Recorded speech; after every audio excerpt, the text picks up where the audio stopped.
Scratch Lab, the first lab sessions. I don't know where's the other 15 people that what is repeat, but yeah, that's their vibe. So these sessions are basically like free workshop sessions that we have with DJs, producers, that just share their craft with us. So today we have Reedy D. I'm not gonna run down the CD. Google. So yeah, there was a demand, or people kept on asking me, how do you progress from being a DJ into the next level? So now you've got the skills, how to mix and all that stuff. So how do we move on from, to the point where you kind of make your craft your business, so to speak. So before we go into that, and before I actually ask D those questions, he's gonna do a little presentation for us. Thank you for coming out, D. Yeah, thank you very much for having me back at the Scratch Lab once again. In attendance, we've got some experienced DJs in the audience, so my presentation is going to be a little bit of I would say, a broad one. I want to explore, at least reveal some of the things that I've uncovered over the last couple of years. At one stage, we were one of those. I mean, I think I was the primary instigator going, real DJs use vinyl. And it was a whole case of FCDs and whatever the case may be. But these days, with technology really catching up, and I would say the sort of, the amount of equipment that we have at our disposal these days, there's so much choice. And there's so many different platforms that we can explore and that we can sort of utilize to kind of either, lay down our footprint into the industry, into the market and so forth. And it just so happens that the CDs, these days it's the CDJ 2000s or the 900s, they become industry standard. And I had to make a plan, to adapt to this format as well, because in most of the venues that I play, they actually don't have turntables, and for DJ flying all over the place, it doesn't make sense, to fly around with decks and so forth, and no issues with airlines and so forth. So you have to adapt, to whatever challenges are laid before you, and this is just one of the key things as a DJ that we needed to take into consideration. It took me quite a long time to get comfortable with CD players, and I think the manufacturers over the years kind of listened to what DJs had to say as well. And I don't think that I'm unique, to this situation that I'm highlighting at the moment. It's sort of the case with many DJs over the years as well.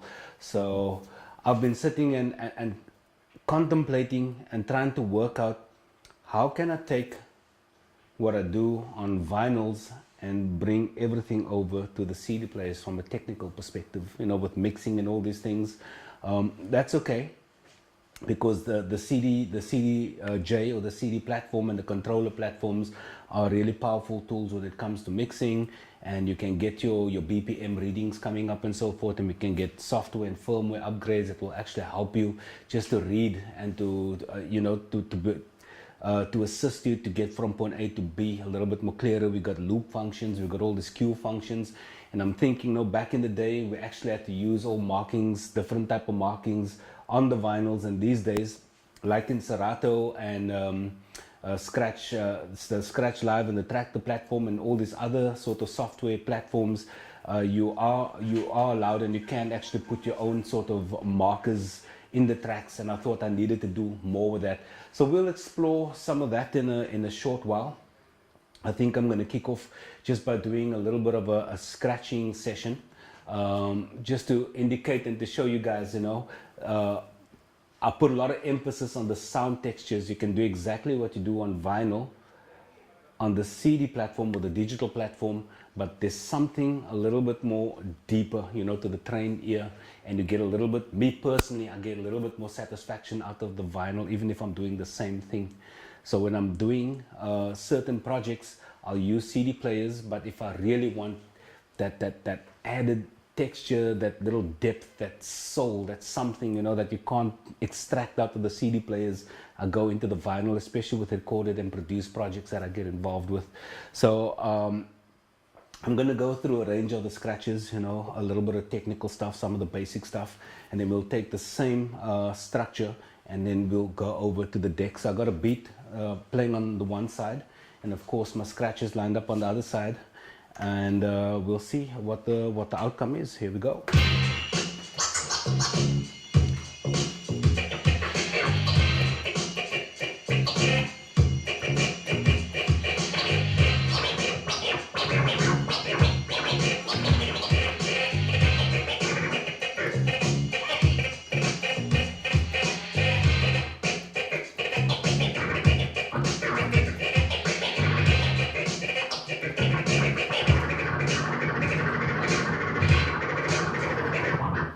I'm going to end it there. I'm just going to do some basic scratching, then just listen closely to what comes from the CD players, and I'm going to do the same demonstration with the deck. So just listen to the tone, not just to the sound, but the texture and whatever lies beneath the sound. So that's kind of the point that I'm trying to drive home.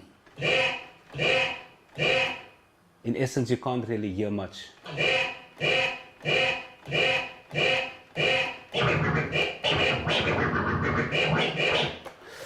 I spoke to a couple of people about this, in terms of how vinyl actually work. We know we have all these grooves cut into the plastic that help, the sound come off the vinyl. It goes via the needle, through the cartridge, through the arm. So due to all these mechanical bits, there's vibration that takes place. And each one of us have our own unique hand movement as well, and that kind of helps bring out those textures that I've touched on. So here we go. I can actually hear a little bit of noise, deck noise, RCA noise, and noise coming off the needle from the vinyl coming through. That's the vinyl right there. All we're getting is just me knocking on the plastic, but you don't get that, that extra sound coming through. So I'll select this sound, and you can actually hear, apart from the scratch when I'm tapping the vinyl, see there's extra sounds coming through. So that's some of the difference that I mean. And also because of the vibration and the way things resonate gives you that extra, It's kind of like, I always use this as an example, playing a piano on, playing a piano riff or phrase or musical piece on an acoustic piano, and you want to replicate that, and you're playing it on a keyboard. Now it's not going to be the same. You can play exactly the same music piece, but there's something about the keys, about the way the equipment's been built and so forth, and that's the best sort of example I can use. It's the same with trumpets, horns, and that. You got that human element, that human feel. You can actually hear, the trumpet or the horn player taking that breath. So it's similar, the sounds that come off that, I'll equate it to that breath that you take, and that brings a little bit more personality into what you do. So I'm gonna flip the same beat and do some of those scratches, and then you guys can just check out, and try and identify or see if you can actually feel that slight difference.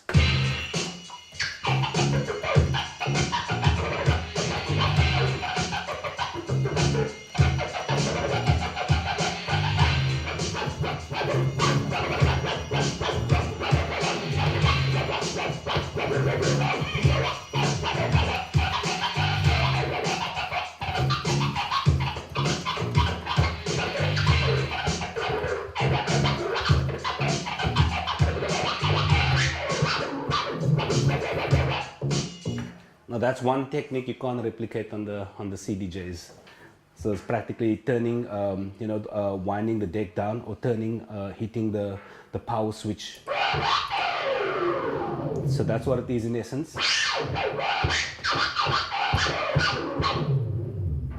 And I'm going to do exactly the same thing on the CD player, and I'm going to set the braking roughly to the same as I have on the deck.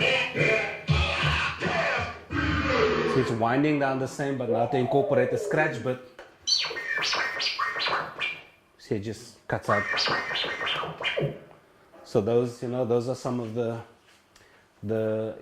things that I wanted to highlight, the differences between CD players and decks. There's pros and cons on both sides, but a little bit later I'll kind of demonstrate where the decks come up short compared to the CDJs. So I think we're on a constant mission to find that balance and to always push the envelope. And if we are able to find that balance, I think we will be in a good place. Do we know you as a DJ, recording artist, producer, and now you're on radio? Tell us, what was your main motivation on having your own show on radio? In terms of what motivates me to do what I do and to kind of embrace and take on the challenges presented to me, you know, as a kid growing up and watching DJs and having the opportunity to get behind the wheels and learn, you know, and to take what I do into a public arena, I always had this desire to pause so we can see who's coming through the door. man.